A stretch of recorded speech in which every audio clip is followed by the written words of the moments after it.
In this short video, we're going to take you from a mind that's distracted to a mind with laser focus. You are the master of your mind, and it will act accordingly. It will also work with you if you work within your mind's parameters. Let's say you have a focus level of about 15%. That may look like that you check your phone a lot. You feel a lot of urges to check your phone and be distracted. It may look like when you're watching a movie or a TV series, you check your phone a lot. It is intrusive thoughts about everything and anything when you're doing mundane tasks, and you have a hard time to stay on task for a long period of time without feeling distracted or feeling like you're getting fatigued or losing energy. Know that there's nothing wrong with you. It's very common in our modern day and age. But know also that you have been actively creating this type of mind, and that means that you can create the opposite as well.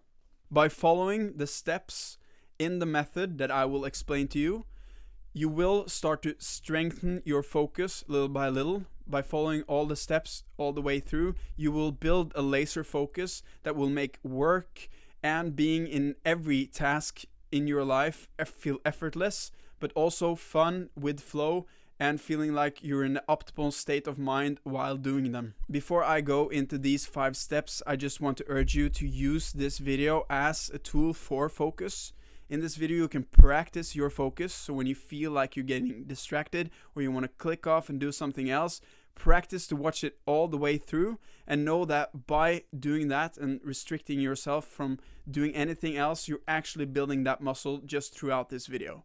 All of these methods I've been using for many years to go from a mind that has been in chaos and really distracted to one of focus, where I can sit on hours on end to make videos, to write scripts, to edit, to do my other business where I'm a music manager, and it's really helped me to stay present and focus and do work for many hours at a time, do a lot of work for that period, and feel like it's effortless and really engaging. Step number 1 is to locate, figure out, and start to notice the flow triggers. These are triggers that activate flow. It's pretty obvious. And these are triggers that when activated draws you in to the work and automatically engages you with what you're doing. If you don't have these flow factors in place, then it will be really hard for you to focus on something. This is specifically what video games use to make it feel effortless to play their game and make you want to play the games for hours and hours on end. The flow triggers I'm going to talk about here is curiosity, purpose, the challenge skill ratio, novelty, and mastery. These are one of the most important flow triggers that, if you are aligned with them, will automatically engage you with the work. If you don't have these factors in place, that means you don't feel curious about what you're doing, for example, your brain will actively work against what you're doing, and it will only work on a fraction of the capacity. By actively activating each of these triggers like a switch, you will allow your brain to feel flow. And flow is the optimal state for focus and for performance. So let's say you sit down to work, you want to do something for your job or a school project or whatever you want to do, and you start to have some negative feelings about what you're doing. You don't want to do it, you feel distracted, you want to do something else. Then you can look at these flow triggers and see if any of them are not aligned with your work. For example, if you do not feel any curiosity about what you're doing, you don't feel that it has any purpose, it's way outside your comfort zone, nothing new is happening, and you don't want to master it because you feel like it's useless, then your brain will take that as a sign of something to not pay attention to. So it will draw away all of the resources you could have to spend on that task and just put it into something else because it doesn't seem like it's useful for you. So therefore you can go into each of these and start to jack them up and turn them on so you really feel curious about what you're doing. There's always something to be curious about. You can learn something to master with what you're doing. There's always something to master, and you can put the challenge within your comfort zone. And you can start to look at all the flow triggers, and I promise you, by activating them one by one, you will feel so much more engaged and focused in what you're doing. Step number 2 is to know that you're always working on your focus. Whenever you're awake, you are training your focus to be stronger and stronger. But that also means that whenever you're awake, you're actually destroying it little by little. by scrolling mindlessly on your phone, by watching movies and also watching your phone at the same time, by working and then checking your phone and doing all other stuff on the computer while you're supposed to work, you're actually destroying your focus little by little, like a muscle that you just put junk food in, you're gonna get what you put in out. That's why this actually is the perfect time to start to train your focus. And that means when you're cooking food, you don't listen to anything or watch anything.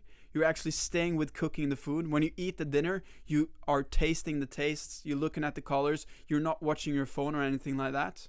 When you're going for walks, or when you're working out, when you're doing anything or the mundane tasks we have in our lives, that's an opportunity for you to train your muscle. When you feel the pain and urge of being distracted, that could be really painful, it could be negative feelings, know that that is the act of strengthening your focus muscle. It's the same as going to the gym and lifting a very heavy weight. It is painful then and there, but your muscle is growing slowly but surely. You're taking back your focus, and that's why it's painful. The third step in this method is to start to take your recharge and rest seriously.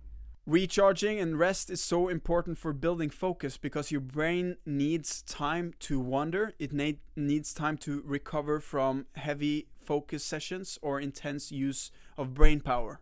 It is kind of obvious. It could be the same metaphor as working out. If you just work out all the time, the muscles don't have time to recover, and the same thing happens with the mind. That means that you need to take rest and recharge seriously. That means not working all the time, and for some people, that means that actually you can relax. You don't have to work all the time. But it doesn't mean that, I'm finished, now I can just scroll and watch Netflix, because that's actually not recharging you that well.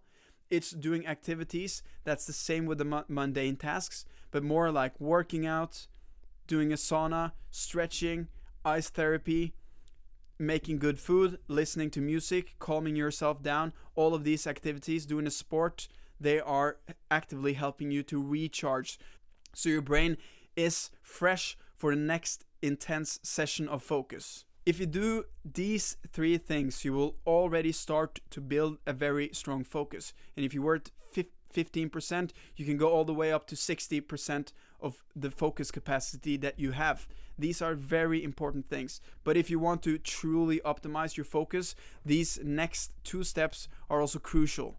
Number 4 is to have plans and systems in place. And when I say that, everybody's heard about planning, but I'm talking about plans and systems that makes room for you to do the task that you're doing, and only that task. When you are planning out to do one task, then your mind can focus on that one task without having to think about all other stuff in your life or in your day. It is a set time for you to do that one thing. You know how that thing relates to the bigger picture, and therefore you can just sit and concentrate. That will activate your memory to spend all the resources it can on that one thing. You will get deeper into that thing, and that will make it even more interesting. And by just focusing and being relaxed with doing one thing, your focus will start to sharpen. That means putting your phone away, don't have any notifications if you're working on your computer, and just be focused on doing one thing. Maybe after 10, 20, 30 minutes, you will start to feel flow if you are also doing all the other triggers. Then it will start to feel effortless. Time will start to dilute. And just by having a system and plan in place, that work will feel so nourishing. And when it comes to plans, you are truly unique. Everyone is unique when it comes to plans. You can go and you can do research on your own. You can test out things. And that's the key word here with planning and systems. That is to experiment. And know that if you find a system that you experiment with, but it doesn't feel that good, it's nothing wrong with you, then you just need to adjust and test that system to make it fit for you. Because all our brains are different, and that means that something that works for someone doesn't necessarily work for you. And that's the whole concept with this focus thing as well. You need to actively adapt it to your personal preferences. The 5th step is to fuel yourself. And because if a body doesn't have any energy, your brain is starving for energy and it doesn't have any fuel, then of course it will be super hard to focus. You will feel fatigued, and you will feel like you want to do everything other than actually using the brain power you have within your mind. And with fuel, you probably guessed it, it is to work out, it is eating, and it's sleep. This is a golden trio that you need to get in place to get the foundational level of focus to really supercharge and optimize your focus ability. With working out, it means that you do something. It's better to work out a little bit than nothing. So that if that means 10 minutes, you go into the gym, you lift one weight, but you do that 3 times a week, that's great. That's something. And you can build on that habit. When it comes to food, it's about eating colorful, healthy, green, whatever your diet choices is. But you eat healthy food and whole foods, and you start to have some fun with making food. It can be interesting if you do the other steps where you're focusing and you're being present with making that food and knowing that you're fueling yourself. That preparation can actually be really fun, and you can start to enjoy getting better at that as well. And when it comes to sleep, you have to have a really strict sleep pattern and just have it non-negotiable.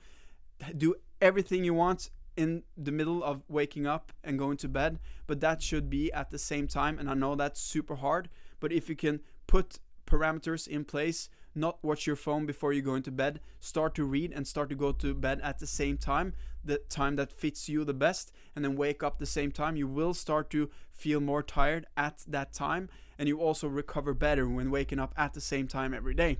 You will start to have fuller sleep and go through all the sleep cycles.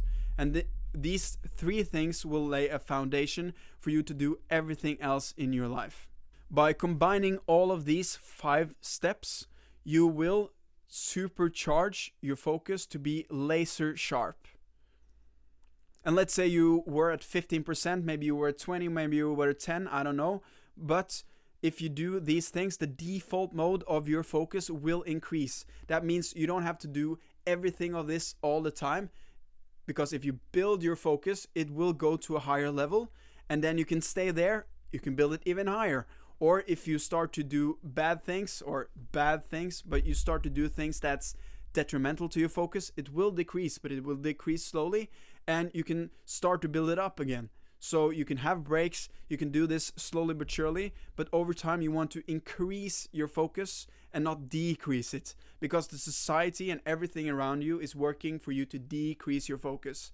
And the fundamental thing for us to live a happy and successful life is to have focus, to do something over a long period of time, to deep dive into something for a longer period of time, and that's why focus is crucial. If you like this video, then please leave a like. And if you want to see more videos like this, then subscribe. Have good luck on your focus journey, and I'll see you in another video. Goodbye.